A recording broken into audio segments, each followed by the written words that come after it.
বাচ্চারা অনেক অনেক সময় বায়না ধরে থাকে যে মা পুডিং খাবো পুডিং খাবো।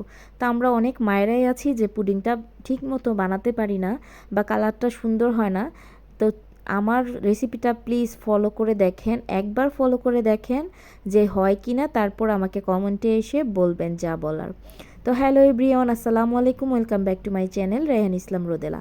আমি প্রথমেই দেখেছেন চিনি দিয়ে 3 চামচ, টেবিল চামচের 3 চামচ চিনি দিয়ে আমি ক্যারামেলটা তৈরি করেছি। তারপর 4টা ডিম নিয়েছি, ডিমের ভিতরে আমিও 3 চামচ চিনি দিয়ে আবারও ফেটে নিয়েছি। তারপর দেখতেই পাচ্ছেন 2 কাপ আমি দুধ দিয়েছি, গরম দুধ ঠান্ডা করে দিয়ে তারপর ভালো মতো নেড়ে চেড়ে ক্যারামেলটার উপরে ঢেলে দিয়েছি।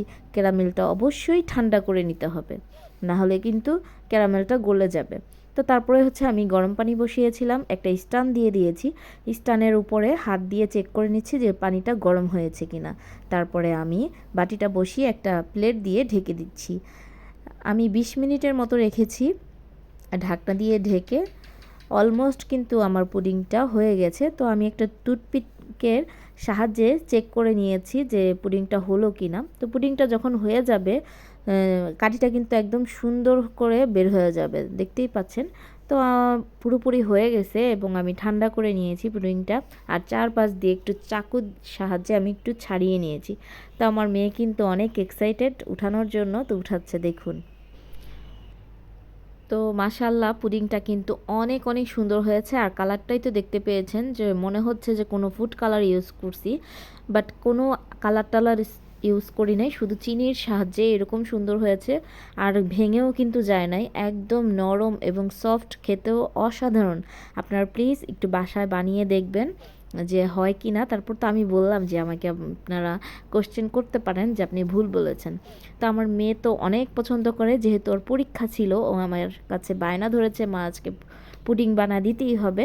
তো আমি 1 ঘন্টার মধ্যে একদম পুডিং বানিয়ে ও সামনে আমি হাজির করেছি। আর আমার হাজব্যান্ডও খুব পছন্দ করে। যদি আপনি ঠান্ডা ঠান্ডা একটু পরিবেশন করতে পারেন, ফ্রিজ থেকে বের করে যখন খাবেন গরমের সময়, একদম মনটা কিন্তু ভরে যাবে এই ঠান্ডা পুডিংটা খেলে। তো যাই হোক, আপনারা সবাই বাসায় বানিয়ে খাবেন। আমাদের এখানে বৃষ্টি হচ্ছে, রহমতের বৃষ্টি। তো বৃষ্টির সময় আল্লাহকে ডাকলে নাকি আল্লাহ সব কিছু কবুল করে দেয়। তো সবাই ভালো থাকুক, সুস্থ থাকুক এবং এই বর্ষার সিজনে যাদের যাদের এলাকায় বন্যা হচ্ছে তারা সবাই মানে আল্লাহ রক্ষা করুক তাদেরকে, সেটাই কামনা করছি এবং দোয়া করছি।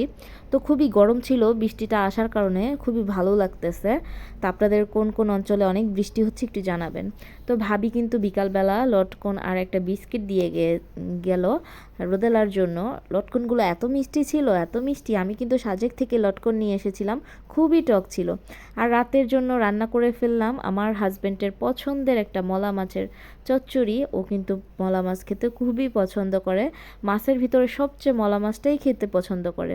ও কাটা বেশি খেতে পারে না, অন্য কোনো মাছও খেতে পারে না, যার জন্য এটা ওর অনেক অনেক ফেভারেট। আমারও ভালো লাগে। তো আমি পরের দিন হচ্ছে মায়ের বাড়ি যাব, যার জন্য বাড়িয়ালি আন্টি আমাকে 2টা কাঁঠাল দিয়েছে আর আমগুলো দিয়েছে ওর বন্ধু। তো ওগুলো কিন্তু খেয়ে ফেলেছি। আর অনেকগুলো কাঁঠালের বিচি নিয়েছি, বিচিগুলো আমার আম্মু অনেক পছন্দ করে। তো ভেজেও খাওয়া যায় আর বিচি খাওয়াও কিন্তু খুবই উপকারী স্বাস্থ্যের জন্য, কোনো ফ্যাট নেই। আপনার কোলেস্টেরল খারাপ যেগুলো সেগুলো আপনার বার্ন করবে বা কমাতে সাহায্য করবে। তো আমি কিন্তু অনেকগুলো কাঁঠালের বিচি শুকিয়ে তারপরে নিয়ে যাব। আর রোদেলার বাবা বৃষ্টির জন্য আটকা পড়েছে। আর আজকে মেসির খেলা ছিল আর্জেন্টিনার, ওর জন্য রাতে মিট বক্স নিয়ে এসেছে। তো বৃষ্টিতে ভিজে মিট বক্স ঠান্ডা হয়ে প্রায় একদম একাকার অবস্থা, অনেক খারাপ। আর এখানে অনেক মানে বেশি কিছু পাওয়া যায় না, রোদেলা খেতে চাইলে আর কি অসম্ভব টাইপের হয়ে যায়। তো যাই হোক, সবাই ভালো থাকবেন, সুস্থ থাকবেন, আল্লাহ হাফেজ।